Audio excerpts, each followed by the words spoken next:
Ladies and gentlemen, if you're watching this video and you're hearing my voice, that means that you are taking part in Prep 4. We're going to be talking about how to cite sources credibly using the ICE acronym. The ICE acronym stands for Identify, Check Credibility, and then Express. Now, I love acronyms for many reasons, but mainly it's because I'm very forgetful and I'm absent-minded. So having acronyms always reminds me of what I need to say next. So that's why I like them so much. However, I'm not sure how you'll feel about this acronym, but I guess we'll find out. All right, so let's begin by asking you a simple question. How would you cite a source in your writing? Well, if I had to take a guess, and I will take a guess, it would look something like this. It would be a bunch of information from your source, either in your own words or, of course, as a direct quote, and then you would have that lovely parentheses followed by the last name of the author or authors, the year it was published, and possibly a page number if it's a direct quote. Well, if you were to essentially say this in your speech, the way that it's written, it would sound really weird, wouldn't it? You would be like, well, beginning parentheses, last name of author, year, end parentheses.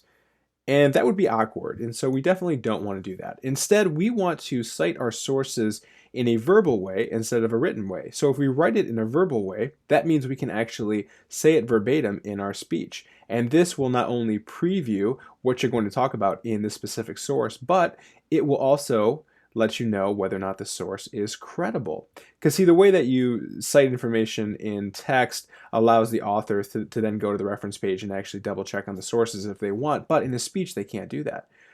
So how should citations look? Well, you can go to page 30 or you can just keep paying attention and we can look at how the sources are cited in this example on page 30. All right, we're going to look specifically at the second source. If you see, we have a year, we have the author's last name, but you notice there's also a credibility statement. As I just said earlier, we want to have a credibility statement because we don't know who the author is in most cases, right? And so we want to let people know that this is a safe source. So then when you have the year, the last name of the author, and you have some kind of credibility source, then you can go on with the summarization of the source. And the goal is to keep this down to one sentence. And if you're asking why, it's because, again, we want to preview what your source is going to be talking about, but we also want to make sure that our audience knows your source is in fact credible. So as long as you have the year, the author's last name, and a credibility statement, as well as the summary of the source, then we're in good shape. Because in your speech, you'll say this verbatim if you want to, and then you'll go into more detail and you'll actually present the ICE source, or you'll price it so that we can get more of those details. This is where you humanize that statistic or summarize it or visualize it. And this is where the testimony, you make sense out of it. And then in the example, this is where you share more of the actual story. But what's really nice about doing it this way, icing it this way, is you can look right away and you can say, does this source support my main point? So let's look and find out. The main point is waiting until the last minute to work on assignments can lead to severe penalties. And in this source, number 2, we see that students who work on homework assignments late, or rather the day before it's due, do significantly worse than people who do their homework 3 days earlier. Okay, so that tells us right there, yes, this does support the main point. We know the source is credible, and we have a preview statement. Fantastic, right? Well, it's a little more challenging than that. So you're probably wondering, okay, so how do we do that? Well, I thought that it would be best if I actually went through this process with you using an example that I came up with. So if you remember in Prep 2, I talked about the idea of mindsets, or this idea that if we believe that our intellectual ability is like a muscle, we can actually improve it. And so my thought is, using the quote from Henry Ford about whether you think you can or you can't, you're probably right. I took the takeaway and I talked about the idea of success in any venture depending not on your actual ability, but how you perceive it. So then, for my main point, I look specifically at the world of education. And the point is that you can't be successful in education if you don't believe your academic ability can increase. So again, I'm looking for sources that support my main point. So in this case, my main point is, of course, education and mindsets. So let's walk through this process of ICE or ICE to see what this is going to look like using a source. So let's look at I. What does it mean to identify the main point? Well, essentially you're checking to see whether or not the source actually supports your main point. So in every source, you're going to find that there's a certain amount of information that you need. And a lot of times it's just going to be a short snippet and you're going to grab it. So how do you identify the main point of the source? Well, first you check to see if it's a testimony, a stat, or example, right? Because you want to make sure that it's one of those forms of support. Then you're going to make sure, as I just said, that it actually supports your main point. Because if the source doesn't support your main point, just keep moving forward. So then if that checks out, then you want to sum up the source in a way that defends your main point, of course, in your own words. unless it is a testimony. Because remember, if it's a testimony, then you don't have to. All right, so what does this look like? Well, let's find out. I've got a source ready to go right here. And this is from Carol Dweck in 2015. And this is her testimony because Carol Dweck is, well, let's scroll down and see. Oh, she is a psychology at Stanford University and the author of Mindset, The Psychology of Success. So that makes her, I would say, a pretty good expert on mindsets. And she said that her and her colleagues found that students' mindsets, or how they perceive their abilities, played a key role in their motivation and achievement. In fact, by changing students' mindset, they could actually boost their achievement. So I could take this verbatim because it's a testimony, and I could quote Carol Dweck. So then we go to the next step of icing, which is checking the source for credibility. So now you want to verify that the author is in fact credible on the topic that they're discussing. Now this is where it gets a little bit challenging. So there's three ways that you can check for credibility. Number one, if it's not from a national, well, if it is from a national news source, you're in great shape. That's a credibility statement. All you'd have to say is the author's last name and USA Today or Forbes or ESPN or any national news source. You're good, okay? However, if that's not the case, then you need to look for information that makes the author credible. So I scrolled to the bottom of the website and I found a snippet about Carol Dweck. Now, if that's not there, guess what you can do? You can check and see if there's an about section from the website that gives you some kind of credibility statement, something that makes us feel good. You know, one of my favorite movies from the 90s was Tommy Boy, and there's this really funny joke about this idea of a guarantee. And, you know, the lead actor, Chris Farley, was always like, a guarantee, like, you know, that just makes you feel all warm and cuddly at night. Whether it's true or not, it doesn't matter, but having some kind of guarantee on a product you buy makes you feel better. And that's how I feel about the credibility. I really want you to give us some kind of credibility statement so that we can feel warm and cuddly and believe that your source is actually credible. So what do? Well, we scroll to the bottom of the page. However, if that was not the case, then maybe we could scroll to the very, very, very bottom of the website and we can look for an about. And so I'm looking around and I'm looking for some kind of about. Oh, here we go, about us. And this could possibly tell us about what's going on with this site. So independent nonprofit, publisher of Education Week. Sorry, that's right here. And that might be good enough. But because it's a testimony, we really want the credibility of the author. So in that case, we have that. So the next part is to take the credibility statement and, of course, take the identifier of the source itself, and we want to explain it. So you just simply take I and C and you put it into one coherent, complete sentence that goes in your outline. So in this case, if it's a testimony, it's really simple, right? Because now all I have to say is according to Dweck. In 2015, according to Dweck, who's a psychology at Stanford and author of Mindset, Psychology of Success, comma, and then I would just insert the testimony and I would be done. How did I do that? Well, I summed up the main idea of the source, or in this case, I quoted the testimony, and I put the author's last name, Dweck, the year of publication, 2015, and the credibility statement because it's a testimony and because this is from a website that's not a nationally recognized news source in the statement. And I was done. And that was how easy it was.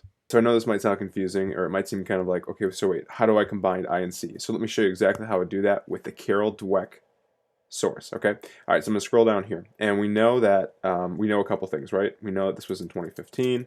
We know the last name of the author is Dweck, and we know that she is a psychology professor at Stanford. And for the testimony, we wanna make sure that we also note that she is the author of Mindset, okay? So I'm just keeping that there, but I'm going to make this a lot more conversational in just a second. All right, so now I'm gonna go and I'm gonna find the testimony, which is right here. Now, because it's a testimony, I'm gonna put this in her words, and so if I want, I can just copy this and I can just paste this. And if you're working in a Word document, you can do the same thing. Or if you're writing this down, I suppose you can do the same thing with a pencil. All right, so now if you just had this would not sound conversational, correct? So what I'm going to do is wordsmith it a bit. So I'm going to say in 2015, Dweck, psychology professor at Stanford, and author of Mindset, found, and then I put the quote in, that students' mindsets, or how they perceive their abilities, played a key role in their motivation and achievement. And we found that if we change the student's mindset, we could boost their achievement. Boom. Now, as I told you earlier in this prep, we're going to be talking about presenting the iced out source or pricing it. And so in a situation like that, I might go into more detail about the testimony and explain it a little more. Carol Dweck goes on to say that students who believe their intelligence could be developed outperform those who believe intelligence was fixed. When students learned through a structured program, they could grow their brains and increase their intellectual abilities. They did better.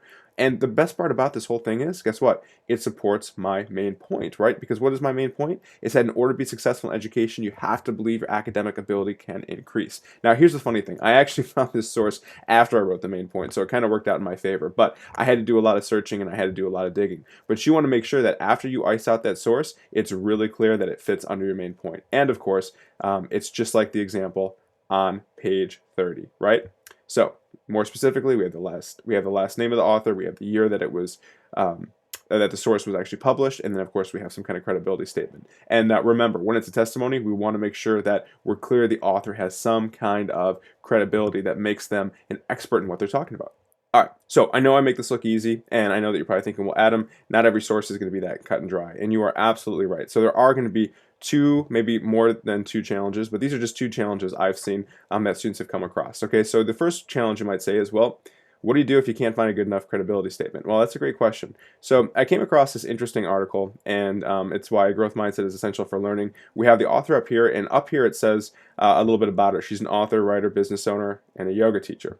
All right, so would that be a good enough credibility statement? If we get rid of the yoga teacher, that could work well. But the thing that you want to make sure, if there is no credibility statement of the author, then you want to try to go to maybe the bottom of the page and see if there's like an about the website. If it's not at the bottom, it possibly might be at the top. And so maybe you could go to home and you could try to see if you have anything about the actual author. Now, or not the author, but the actual website. And unfortunately, here we go, about the higher education revolution. Boom. So you can click there and hopefully there'll be some information that you can find. Unfortunately, this says we seek out important stories in higher education. Probably not good enough, right? Well, I found another one that I thought was really interesting. And that was this website called Edudemic. Now, normally you don't want to say the website you got it from, you got the source from, because if it doesn't sound credible, people probably aren't going to believe you. So you really want to just try to stick to the author's last name. Now, in this particular website, there's an About Us at the very bottom. And there's a really nice credibility statement right here. Edudemic was created in 2010 and has grown into one of the most popular destinations to cover teaching, learning, and how technology positively shapes our education. So you could possibly take snippets of that and use that as a credibility statement if there's nothing about the author. So in this case, I have this article from Sarah Muethler, and there's really no credibility statement about her. So then, of course, I would try to find the credibility statement for the website. Now, another problem that you might have is, what do you do if the source is citing someone else? Well, guess what? This actually has that same example here. That actually has the same issue here, right? We see that this particular author is actually citing Carol Dweck, and Carol Dweck, as I said earlier, is kind of the pioneer in mindset. And guess what? There's a link to her TED Talk. So you have two choices. If the source is a secondary source and it's citing someone else, like in this case, it's citing Carol Dweck, you can try to go find the source itself, or if you don't want to do that and it's not nicely linked here, so you could just go and find the TED Talk in this case and actually cite it. However, if you don't want to do that, then you have another option. And you know what that is? Well, you can simply say, okay, according to Muethler, so that was the author of the source in 2015, Carol Dweck, and then you would give the credibility statement for Carol Dweck, so psychology professor at Stanford. And I will make this fit.